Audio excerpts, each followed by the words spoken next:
Hello అందరికీ today special వచ్చేసి egg curry. దాని ప్రాసెస్ చూసేద్దాం. ముందుగా స్టవ్ ఆన్ చేసి గిన్నె పెట్టుకొని దాంట్లో ఎగ్స్ని బాయిల్ చేసేసుకుందాం.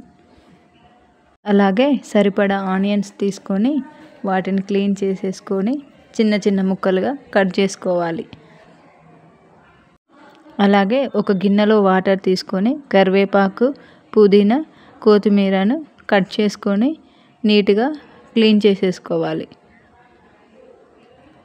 వీటిని 2 లేదా 3 సార్లు క్లీన్ చేసేసుకోవాలి. ఎగ్ కర్రీ ఇష్టం ఉన్నవాళ్ళు లైక్ చేసి షేర్ చేయండి, అలాగే సబ్స్క్రైబ్ చేయండి.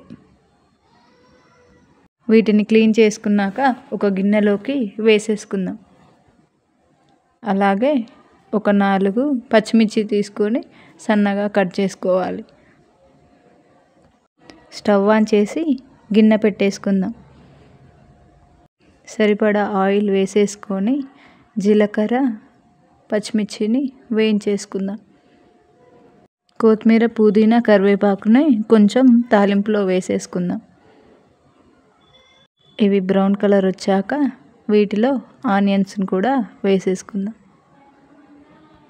ఆనియన్స్ వేసాక పసుపు, సాల్ట్ సరిపడా వేసేసుకోవాలి. వీటిని బాగా మిక్స్ చేసేసుకుందాం. 2 నిమిషాలకు ఒకసారి మిక్స్ చేస్తూ ఉండాలి. స్టవ్ సిమ్లో ఉంచి మూత పెట్టేసుకుందాం. వీటిని బ్రౌన్ కలర్ వచ్చేంత వరకు వేయించుకోవాలి. వీటిని మళ్ళీ ఒకసారి మిక్స్ చేసుకుందాం.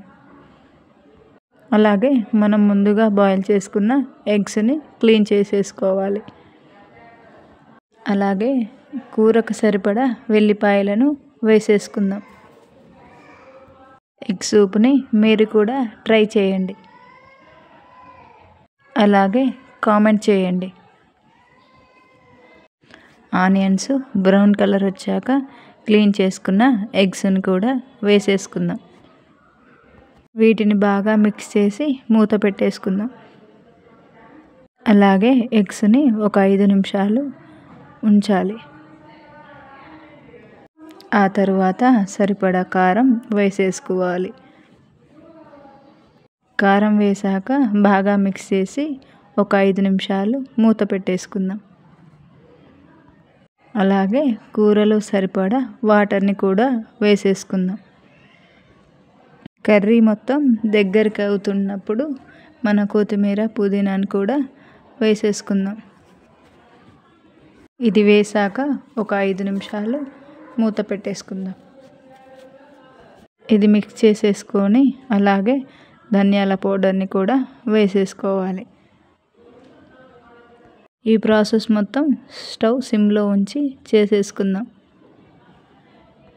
కర్రీలో ఉన్న వాటర్ మొత్తం పోయేంత వరకు ఉడికించుకోవాలి. ఇలా కర్రీ చేస్తే ఎగ్స్ అంటే ఇష్టం లేని వాళ్ళు కూడా బాగా తింటారు. ఇంతే అండి, మన ఎగ్ కర్రీ రెడీ అయిపోయింది. ఎంతో రుచికరమైన ఈ ఎగ్ కర్రీని మీరు కూడా ఒకసారి ట్రై చేయండి.